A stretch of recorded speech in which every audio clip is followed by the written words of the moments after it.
একেই বোধহয় বলে মাস্টার স্ট্রোক। দেখুন, এবারের নির্বাচনে মহিলা ভোট যে একটা বড় ফ্যাক্টর হবে, মা দিদিরা কি সিদ্ধান্ত নেবেন তার উপরে কারা সরকারে আসছে সেটা অত্যন্ত গুরুত্বপূর্ণ জায়গায় যাচ্ছে। এবং এটা শাসক যেরকম বুঝছে সেরকম প্রধান প্রতিপক্ষ বিজেপিও বুঝছে। এবং আমি নিজে যেহেতু মানব গ্রহের প্রচারের একটা অংশ হয়ে রয়েছি, তাকে নির্বাচনী কাজে সাহায্য করার চেষ্টা করছি, সুতরাং একদম প্রত্যন্ত গ্রামে আদিবাসী জায়গায় শিডিউল কাস্ট জায়গায় আমি কিন্তু চলে যাচ্ছি, সেখানকার মা দিদিদের সঙ্গে কথা বলার চেষ্টা করছি এবং সেখান থেকে কিন্তু মারাত্মক একটা ছবি উঠে আসছে। আপনাদের অনেকের মনের মধ্যে একটা প্রশ্ন আছে যে এত কিছু হাওয়া থাকা সত্ত্বেও এবারে পশ্চিমবঙ্গে সত্যি সত্যি পরিবর্তনটা হবে কি? তার কারণ হচ্ছে এই যে 1,000 টাকা, 1,500 টাকা, 1,700 টাকা করে মায়েদের হাতে প্রতি মাসে লক্ষ্মীর ভাণ্ডার রূপে তুলে দেওয়া হয়, সেই জায়গা থেকে তাদের ভোটটা এত কিছুর পরেও তো শাসক দলের পক্ষে পড়তে পারে। আর সেই জন্যই মহিলা ভোট কিন্তু অত্যন্ত গুরুত্বপূর্ণ। এটা যেরকম একদিকে শাসক বুঝছে, সেরকম প্রধান প্রতিপক্ষ বিজেপিও বুঝছে। আর আজকে তারা এই নিয়ে যেটা করলো সেটা সেটা কিন্তু পুরোপুরি গেম চেঞ্জার হয়ে গেল। এরপর এই লড়াইয়ে, এই খেলায় ফেরত আসা কার্যত অসম্ভব হয়ে গেল শাসক দলের পক্ষে। দেখুন, এমনিতেই এবারে কিন্তু বিজেপি অনেকটাই ঘর গুছিয়ে নেমেছে এবং মহিলাদের জন্য যে প্রতিশ্রুতির ঢালি তারা সাজিয়ে দিয়েছে, যেভাবে তারা ঝুলি ভরে দিচ্ছে, তার জবাব কিন্তু শাসক দলের পক্ষে নেই এবং তারা কিছুতেই ক্ষমতায় এলে এগুলো দিতে পারবে না। ফলে মহিলা ভোটারদের মধ্যে এটা কিন্তু প্রচণ্ড রকম এফেক্ট করছে। কী কী বলা হচ্ছে? বলা হচ্ছে প্রতি মাসে 3,000 টাকার সাম্মানিক পাবে, যেটা ওই 1,000 টাকা 1,200 টাকা দিয়ে ভোট কেনার চেষ্টা হয় তা নয়। প্রকৃতপক্ষে একটা গ্রামীণ মহিলা, একজন গরিব মহিলার পক্ষে এটা কিন্তু দারুণ একটা জায়গা, 3,000 টাকা মাসিক। এর পাশাপাশি অন্তঃসত্ত্বা মহিলা যারা রয়েছেন, তারা যখন মাতৃগর্ভ অবস্থা রয়েছেন তখন কিন্তু তাদের এককালীন 21,000 টাকা দিতে হবে। বিশেষ করে গ্রামীণ মহিলা যারা রয়েছেন, প্রান্তিক মহিলা যারা রয়েছেন, তাদের কিন্তু শারীরিক অবস্থার সেই সময় অবনতি হয়, তারা রক্তাল্পতায় ভোগেন, ফলে তাদেরকে ওই 21,000 টাকা দেওয়া হবে। সমস্ত সরকারি চাকরিতে 33% সেখানে সংরক্ষণ দেওয়া হবে। এটা কিন্তু মারাত্মক, মহিলাদের জন্য জব স্কোপ অনেকটাই বেড়ে যাবে। পুলিশে বিশেষ মহিলা বাহিনী, মহিলা থানা তৈরি করা হবে, প্রতিটি সাব ডিভিশনে একটা করে মহিলা পুলিশের থানা থাকবে। সরকারি বাসে উঠলেই মহিলাদের জন্য আর একটা পয়সাও লাগবে না, তারা কিন্তু বিনামূল্যে যাতায়াত করতে পারবেন। ব্যবসা করতে যদি মহিলারা এগিয়ে আসেন, মায়েরা দিদিরা এগিয়ে আসেন, তাদের জন্য কিন্তু অনেক সহজে ঋণ দেওয়া হবে। তারা কিন্তু সেই রকম কোনো কঠিন শর্তের মধ্যে থাকবেন না, যাতে তারা গ্রো করতে পারেন, তারা স্বাবলম্বী হয়ে উঠতে পারেন। এবং যারা উচ্চ মাধ্যমিক পাশ করবেন, যে আমাদের ছোট ছোট বোনেরা মেয়েরা, তারা কিন্তু পড়াশোনা করার জন্য এককালীন 50,000 টাকা পেতে চলেছেন। এবং সব থেকে গুরুত্বপূর্ণ, নারী নিরাপত্তায় দুর্গা সুরক্ষা স্কোয়াড তৈরি করা হবে। অর্থাৎ আর ওই আরজিকর কাণ্ড, আর ওই অভয়া কাণ্ড, এই সমস্ত কিছু কিন্তু আর পশ্চিমবঙ্গে হবে না। পশ্চিমবঙ্গের সামগ্রিকভাবে মায়েদের দিদিদের জন্য ছবিটা কিন্তু বদলে যেতে চলেছে। আর বিজেপি যখন এই এই জিনিসগুলো ঘোষণা করছে, তখন কিন্তু শাসক দল প্রমাদ গুনতে শুরু করেছে। তারা, আমি গ্রামাঞ্চলে গিয়ে দেখছি যে একটা ভুল বোঝানোর চেষ্টা তারা করে যাচ্ছে। মায়েদের দিদির কাছে একটা মিস ইনফরমেশন দিয়ে দেওয়া হচ্ছে। কি মিস ইনফরমেশন দিয়ে দেওয়া হচ্ছে? সেখানে গিয়ে বলা হচ্ছে যে বিজেপি এই যে সুভদ্রা যোজনা উড়িষ্যায় বলেছিল, সেই টাকা তারা এখনও দেয়নি। তারা দিল্লিতে বলেছিল যে 2,500 টাকা করে দেবো, সেই টাকা এখনও দেয়নি। তার কোনো এভিডেন্স, কোনো ডকুমেন্টস কিন্তু তারা দেখাতে পারছে না।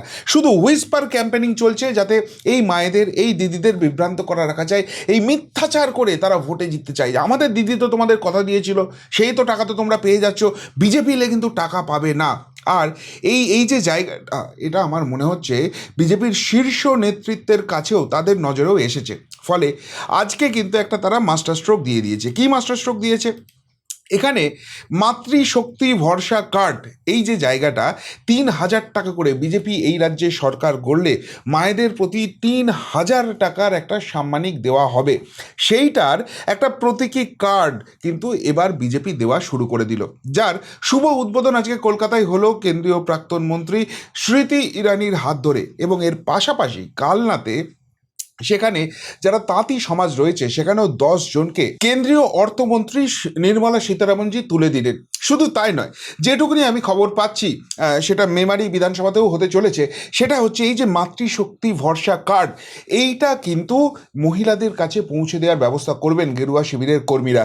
যে আপনারা এই কার্ড ফিল আপ করুন, এই কার্ড যদি ফিল আপ করেন, তাহলে এই সরকার আসার পরই কিন্তু সকলেই পাবেন। কিন্তু যারা কার্ডটা ফিল আপ করবেন, তাদের ক্ষেত্রে সরকারের প্রসেস করতে আরও ইজি হয়ে যাবে। এবং সত্যি সত্যি এই জায়গাটা যদি হয় বিজেপি যে ক্ষমতায় এলে এই 3,000 টাকা দেবে, এই জায়গাটা কিন্তু মায়েদের কাছে, দিদিদের কাছে, গ্রামের যারা প্রান্তিক মহিলা যাদের গিয়ে ওই শাসক শিবির ভুল বোঝাচ্ছে, তাদের কিন্তু ধোঁয়াশাটা অনেকটা কেটে যাবে। ফলে এটা কিন্তু গেম চেঞ্জার হতে চলেছে। আর যে মুহূর্তে বিজেপি এই কাজটি শুরু করেছে, সাথে সাথে চিড়বিড়িয়ে জ্বলে উঠেছেন দিদিমণি। তিনি আজকে উত্তরবঙ্গে ছিলেন, সেখান থেকে চিৎকার করে বলেছেন যে এটা অনৈতিক কাজ হচ্ছে, এই কাজ করতে পারে না। আরে কার মুখে নীতি নৈতিকতার কথা শুনছি? এবং সবথেকে বড় কথা, এই ধরনের যে প্রকল্প হয়েছে, এই প্রকল্প কিন্তু এর আগেও বিভিন্ন রাজ্যে বিজেপি ভোটের আগে যখন ঘোষণা করেছিল তাদের সংকল্পপত্রে, সেখানে কিন্তু এই ফর্ম ফিল আপ হয়েছে, সেখানে তো নির্বাচন কমিশন কোনো বাধা দেয়নি। সুতরাং এটা কোনো অনৈতিক কাজ বিজেপি করছে বা প্রথমবার হচ্ছে পৃথিবীতে এমন ঘটনা কিন্তু নয়। কিন্তু তা সত্ত্বেও এই ঘটনা হলে ওই যে শাসকের মিথ্যাচার আর চলবে না, যারা সাধারণ মানুষ তাদের কাছে এটা স্পষ্ট হয়ে যাবে যে সত্যি বিজেপিকে আনা দরকার, পরিবর্তন করা দরকার। তাহলেই কিন্তু এই 3,000 টাকা পাবো, ওই 1,000 টাকা 1,200 টাকা দিয়ে ভোট কেনার যে জায়গা, ওইটা কিন্তু আর থাকবে না। মহিলাদের প্রকৃত যে সুরক্ষা, মহিলাদের প্রকৃত যে উন্নয়ন, সেটা কিন্তু বিজেপির হাত ধরে হবে। এইটা বলাতেই কিন্তু দিদিমণির একদম আক্কেল গুরুম হয়ে গেছে, আর সেই জায়গা থেকেই এত চিৎকার চেঁচামেচি করছেন। এবং আমি নিজে যেহেতু বললাম যে একদম প্রান্তিক জায়গায় গেছি, আদিবাসী জায়গায় গেছি, আমাদের শিডিউল কাস্ট যারা রয়েছেন সেই সব দিদিদের মায়েদের সঙ্গে গিয়ে কথা বলেছি, সেখানে কিন্তু খুব ইন্টারেস্টিং কিছু তথ্য আমি পেয়েছি, যেটা ডেফিনেটলি আপনাদের সঙ্গে শেয়ার করব। কিন্তু আজকে আজকে যেটা হলো কলকাতায় প্রেস কনফারেন্স, সেটাও কম ইন্টারেস্টিং ছিল না। স্মৃতি ইরানিজি এবং শুভেন্দু অধিকারী তো ছিলেনই, তার পাশাপাশি বিজেপির অনেক মহিলা নেত্রী, কেয়া ঘোষ ছিলেন, রূপা গাঙ্গুলিদি ছিলেন, শতরূপাদি ছিলেন, অনেকেই কিন্তু ছিলেন, ফাল্গুনী পাত্র ছিলেন। সুতরাং সেটা কিন্তু জমজমাট হলো, এবং সেখানে সাংবাদিকদের বেশ কিছু বাউন্সার ধেয়ে এলো, এবং সেই বাউন্সারের উত্তর যেগুলো বেরিয়ে এলো স্মৃতি ইরানির কাছ থেকে, সেটা কিন্তু মারাত্মক। এটা যদি বাংলার মায়েদের দিদিদের কানে যায়, ডেফিনেটলি এটা কিন্তু গেম চেঞ্জার হতে চলেছে। কি এলো একবার সেই প্রেস কনফারেন্সটা শুনে নিন, তারপর আমার ব্যক্তিগত এক্সপিরিয়েন্স ওই মেমারি অঞ্চলে ঘুরে কি হয়েছে সেটা ডেফিনেটলি আপনাদের সঙ্গে শেয়ার করব। তাই দিদিকে আমি অনুরোধ করব যে আমাদের যে মাতৃশক্তি ভরসা কার্ড, সেই কার্ড উন্মোচন করার জন্য ধরুন।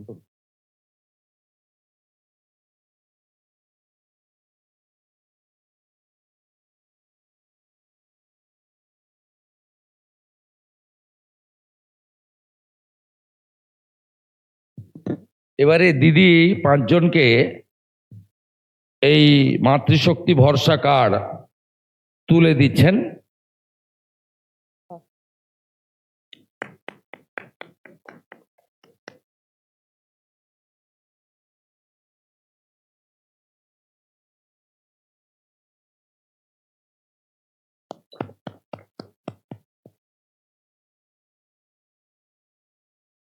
এই 3,000 টাকা কি সমস্ত মহিলাদের দেওয়া হবে? হ্যাঁ, না কোনো প্রত্যেকটা প্যারামিটার আছে? মহিলাকে দেওয়া হবে, আচ্ছা, এটাই আমাদের সংকল্প।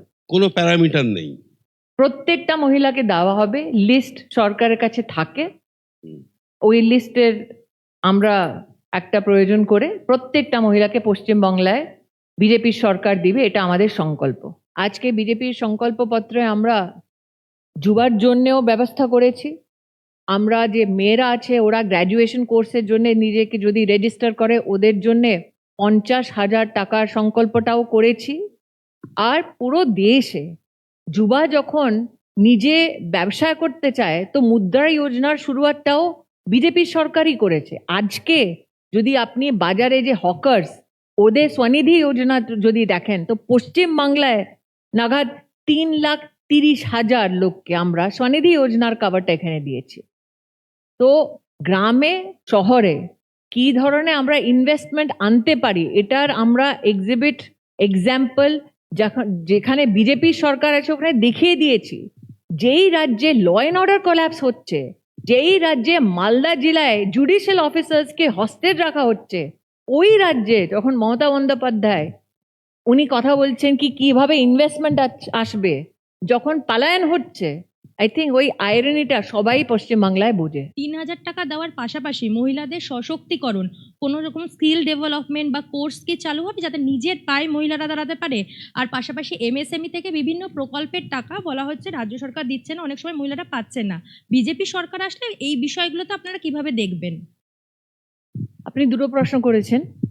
ফার্স্ট আপনার এমএসএমইর আমি জবাবটা দিয়ে দিই। এমএসএমই আর এবং যারা সেলফ এমপ্লয়েড, যারা নিজে ব্যবসা করতে চায়, ওদের জন্যে 2015-15 পিএম মোদি মুদ্রা যোজনা শুরু করেছে। তখন থেকে আজ অবধি নাগাদ 3,40,000 কোটি টাকা মুদ্রা যোজনাতে পশ্চিমবাংলায় দেওয়া হয়েছে। আমি একটা জবাবে বললাম স্বনিধি যোজনায় নাগাদ 3 লাখ আমরা এখানে স্বনিধি স্কিমের পশ্চিমবাংলায় হকার্সকে, স্ট্রিট ভেন্ডার্সকে সাপোর্টটা গভর্নমেন্ট অফ ইন্ডিয়ার মাধ্যমে থেকে দিয়েছি। কিন্তু কোনো এন্টারপ্রাইজের জন্য সবচেয়ে যে প্রথম একটা কন্ডিশন, ওটা আছে ল অ্যান্ড অর্ডারের ইনফ্রাস্ট্রাকচারটা ভালো হয়ে থাকা।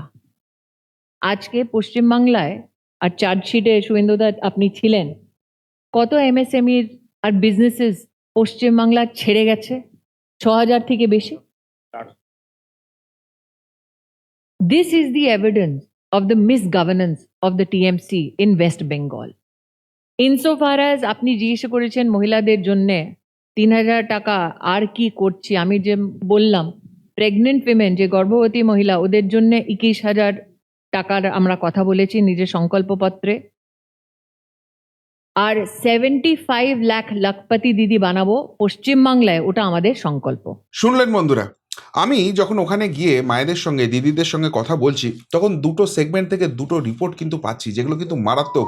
এবং এই যে লক্ষ্মীর ভাণ্ডার দিচ্ছে তার ফলেই যে বাজিমাত হবে তা কিন্তু নয়। যে জায়গাটা ফার্স্ট কোশ্চেন উঠে আসছে, সকলেই বলছেন, মায়েরা, দিদিরা, তাদেরকে নিয়ে যখনই আরজিকর কাণ্ড, কসবা ল কলেজ কাণ্ড, কামদুনি কাণ্ড, পার্কস্ট্রিট কাণ্ড, এইগুলো নিয়ে যখন আলোচনা করছি, তাদের কি অভিমত সেটা জানার চেষ্টা করছি, তারা একটা কথাই বলছেন যে এই রাজ্যের মুখ্যমন্ত্রী তো একটা মহিলা। যখনই এই দলটা কারে পড়ে তখনই বলেন মহিলার উপর আক্রমণ হচ্ছে, মহিলার উপর আক্রমণ হচ্ছে, তিনি একজন মহিলা বলে এইভাবে বিজেপি চেপে ধরছে। অথচ এই রাজ্যের নারীরা সুরক্ষিত নয় কেন? এবং নারীরা সুরক্ষিত নয় কেন থেকেও বড় প্রশ্ন শিক্ষিত মহিলারা, মায়েরা, দিদিরা কি তুলছেন জানেন? বলছেন যে ইনি মহিলা মুখ্যমন্ত্রী হয়েও মহিলাদের যন্ত্রণার কথা তো বুঝছেন না। যখন এই ধরনের কোনো ঘটনা ঘটছে এবং প্রত্যেকটা ক্ষেত্রে তোলামূলের লোকগুলোর নামগুলো উঠে আসছে, তাদেরকে প্রোটেক্ট করার চেষ্টা হচ্ছে এবং এই ঘটনাটাকে ছোট করে দেখানোর জন্য কখনো তুচ্ছ ঘটনা, কখনো সাজানো ঘটনা, কখনো সেটাকে লাভ অ্যাফেয়ার বলে দাগিয়ে দেওয়া, ধামা চাপা দেওয়ার চেষ্টা করছে। এবং সবথেকে বড় কথা, আরজিকর কাণ্ড যেটা হয়েছে, সেখানে তো তথ্য প্রমাণ লোপাটের মতো ভয়ঙ্কর অভিযোগ উঠেছে এবং মানুষ বিশ্বাস করছে হ্যাঁ এখানে দিদিমণির হাত আছে, না হলে এত বড় ঘটনা ঘটতে পারতো না। অর্থাৎ গ্রামাঞ্চলের শিক্ষিত মানুষ যারা, আপনারা যারা এখানে বসে ভাবছেন যে 1200 টাকা, 1500 টাকা, 1700 টাকা দিচ্ছে আর তারা ভুলে যাচ্ছেন, তা কিন্তু নয়। তারা হয়তো টাকাটা নিচ্ছেন, কিন্তু তাদের মনের মধ্যে এই জায়গাটা ডুবে আছে। আর একটা সেগমেন্ট, সেখান থেকেও কিন্তু ভয়ঙ্কর অভিযোগ উঠে এলো, সেটা হচ্ছে যারা অঙ্গনওয়াড়ি কর্মী রয়েছেন, তারা সরাসরি বলছেন যে আমাদের তো আন্ডারপেড ভলেন্টারি লেবার ভাবা হয়, কোনো দিন আমাদের ভালো মন্দের কথা এরা বিচার করেনি, ভালো মন্দের কথা ভাবেনি, আমাদের উন্নতির কথা ভাবেনি। সুতরাং সেই জায়গা থেকে এদেরকে কি আর বিশ্বাস করা যায়? এবং এটা শুধুমাত্র অঙ্গনওয়াড়ি কর্মী নয়, আরও যারা কর্মী রয়েছেন, আশা কর্মী থেকে আরম্ভ করে, তারা কিন্তু প্রত্যেকে ক্ষুব্ধ। যারা চাকরিটা করছেন, যারা বেতনটা পাচ্ছেন, নিজের পরিশ্রমের মূল্যে সসম্মানে জীবন ধারণ করতে চান, প্রত্যেকে এই সরকারটার প্রতি ক্ষুব্ধ এবং এই সরকারটার বিদায় তারা কিন্তু মনে মনে চাইছেন। এবং সবথেকে গুরুত্বপূর্ণ ব্যাপার কি জানেন? আমি যখন এনাদেরকে বেশ কয়েকটি তথ্য তুলে ধরছি, এরা কিন্তু আরও বেশি সেটাকে সমর্থন করছেন এবং এই রাজ্যে পরিবর্তন দরকার সেই কথাটা বলছেন। কি আমি 3টে পয়েন্ট মূলত মহিলাদের কাছে তুলে ধরছি যে আপনারা একদম ঠিক বলেছেন, এই রাজ্যের মুখ্যমন্ত্রী একজন মহিলা, অথচ এই রাজ্যে কনভিকশন রেট, মহিলাদের প্রতি যে ক্রাইম হয় তার কনভিকশন রেট, সাজা প্রাপ্তর ঘটনা কত জানেন? মাত্র 17%। অর্থাৎ 100 জন যদি মহিলার উপর আক্রমণ করে, মহিলাদের উপর অত্যাচার করে, আমাদের মায়েদের, দিদিদেরকে, তাদেরকে যা তা করে, তারপরও মাত্র 17 জনকে শাস্তি দেওয়া যায় এই রাজ্যে। এই রাজ্য সরকারের মানসিকতাটা কি বুঝতে পারছেন? অর্থাৎ বেশিরভাগ ক্ষেত্রেই তো এই তোলামূল নেতাগুলো আপনাদের উপর অত্যাচার করবে, তারপর কিন্তু কোনো সুরাহা পাবেন না, কান্নাকাটি করে লাভ নেই। এবং যখন অত্যাচারটা হবে, এরা দেখবে না আপনি কোন দলটা করেন, আপনার রাজনৈতিক রং কী, আপনি ওই দলটাকে সমর্থন করলেও আপনার উপর অত্যাচার নেমে আসে, আপনার এলাকার ঘটনা কীরকম ঘটেছে, তারা কিন্তু বেশিরভাগ ক্ষেত্রেই সহমত পোষণ করছেন। এবং আমি যখন আরেকটা কথা বলছি যে এই দেশের যে সামগ্রিকভাবে যেভাবে অ্যাসিড অ্যাটাকের ঘটনা হয়, স্ট্যাটিস্টিক্স বলছে, কেন্দ্রীয় স্ট্যাটিস্টিক্স বলছে যে তার 27.5% শুধুমাত্র পশ্চিমবঙ্গের কন্ট্রিবিউশন। অর্থাৎ আপনার বাড়ির মেয়েটিকে, আপনার কন্যাটিকে কারোর পছন্দ হলো, সে হয়তো না করে দিল, তার উপর অ্যাসিড অ্যাটাক হতে পারে এবং হচ্ছে পশ্চিমবঙ্গে এরকম ঘটনা। সেই ঘটনার সংখ্যা হচ্ছে 27.5%। আপনার মেয়েটি যে সুস্থভাবে বাড়ি থেকে যাচ্ছে, সুস্থভাবে ফেরত আসবে, আপনি কি এই কথাটা বিশ্বাস করেন? অনেকেই কিন্তু এটাতে সহমত পোষণ করছেন যে না, এখানে কিন্তু রীতিমতো নিরাপত্তার একটা বড় প্রশ্নচিহ্ন আছে এবং সেই কারণেই এখানে পরিবর্তন দরকার। মায়েরা, দিদিরা কিন্তু এই জায়গাটা বুঝে গেছেন এবং গ্রামীণ প্রান্তিক মানুষরা কিন্তু এই জায়গাটা বুঝে গেছেন। এবং আরেকটা যখন স্টেটমেন্ট আমি দিচ্ছি, আমি যখন স্ট্যাটস তুলে তাদেরকে দেখাচ্ছি সেই জায়গাটায়, যে আনআইডেন্টিফাইড সেক্সুয়াল অফেন্ডার্স, এই যে জায়গাটা রয়েছে, যে আমার উপর কেউ সেক্সুয়াল হ্যারাসমেন্ট করলো, কোনো মহিলার উপর, কোনো দিদির উপর, কোনো মায়ের উপর, এবং তাকে আইডেন্টিফাই শেষ পর্যন্ত করতে পারলো না প্রশাসন, এরকম ক্ষেত্রে পশ্চিমবঙ্গের স্থান এখন বাড়তে বাড়তে, এগিয়ে বাংলা বলে না, সত্যি এক্ষেত্রে এগিয়ে বাংলা এখন দেশের দ্বিতীয় সর্বোচ্চ জায়গায় চলে গেছে। তাহলে আপনারা কি মনে করছেন যে আরেকবার যদি এরা ক্ষমতায় আসে, ওই মহিলাই মুখ্যমন্ত্রী থাকবেন, তাহলে আপনারা সুরক্ষিত থাকবেন? এই ক্ষেত্রেও কিন্তু তারা মাথা নাড়ছেন। অর্থাৎ সামগ্রিকভাবে এখানে বিজেপি মহিলাদের উন্নয়নের কথা ভাবছেন, তাদের ডেভেলপমেন্টের কথা ভাবছেন এবং তাদেরকে এগিয়ে নিয়ে যাওয়ার কথা বলছেন, তাদের প্রপার চাকরি দেওয়া, তাদের সুরক্ষা দেওয়া, সব দিকটা ভাবনা চিন্তা করছেন।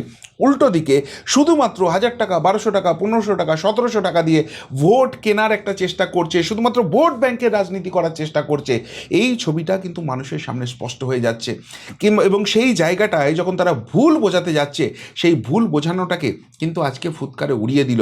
বিজেপি যে সত্যিই করে দেখাবে, সেই জায়গা থেকে এই মাতৃশক্তি ভরসা কার্ড এটাকে লঞ্চ করে দিল এবং আমার মনে হয় এটা আগামী কয়েকদিনে মায়েরা, দিদিরা এগিয়ে এসে ফিল আপ করবেন এবং তারপর 4 মে যখন এই রাজ্যে সরকার পরিবর্তন হবে, এই রাজ্যে সত্যিকারের পরিবর্তন হবে, ঠিক তার পরের মাস থেকেই তারা কিন্তু তাদের অ্যাকাউন্টে এই 3000 টাকা পেয়ে যাবেন। এটা দিদিমণিও বুঝতে পারছেন, ফলে তাহলে তার যে তাল কেটে যাচ্ছে সেটা স্পষ্ট হয়ে যাচ্ছে, আর সেই জন্যই চিৎকার করছেন বিজেপি এটা করতে পারে না, বিজেপি এটা করতে পারে না। আসলে বিজেপি এলে যে এই রাজ্যের প্রকৃত উন্নয়ন হবে, এই রাজ্যের সত্যি ডাবল ডেভেলপমেন্ট হবে, এখানে ডাবল ইঞ্জিনের ফায়দা বাংলার মানুষ পাবে, এটা কিন্তু বাংলার ঘরে ঘরে মানুষের মধ্যে ক্রমশ জেগে উঠছে। এবং সবথেকে গুরুত্বপূর্ণ, মেমারি করে যেটা আমার উপলব্ধি হয়েছে, যারা শাসক দলকে এতদিন ভোট দিয়ে এসেছেন না, তাদের মধ্যেও এই ছবিটা স্পষ্ট হয়ে যাচ্ছে। আর যত স্পষ্ট হচ্ছে, দিদিমণির মধ্যে আতঙ্ক তত বাড়ছে। আতঙ্ক করে লাভ নেই। এই ম্যাচ দিদিমণির শেষ যে চেষ্টাটা করেছিলেন মায়েদের, দিদিদের ভুল বুঝিয়ে এইটাকে কোনো রকমের নিজের দিকে রাখার, আজকে বিজেপির এই স্টেপের ফলে সেটা কিন্তু পুরোপুরি ধূলিসাৎ হয়ে গেল। কি বলবেন?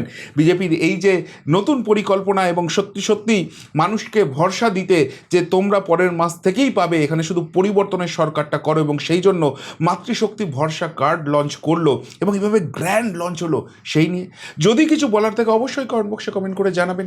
এখনকার মতো এখানেই শেষ করলাম, ফেরত আসছি নতুন প্রতিবেদন নিয়ে খুব তাড়াতাড়ি। ভালো থাকবেন, সাথে থাকবেন, পাশে থাকবেন। নমস্কার।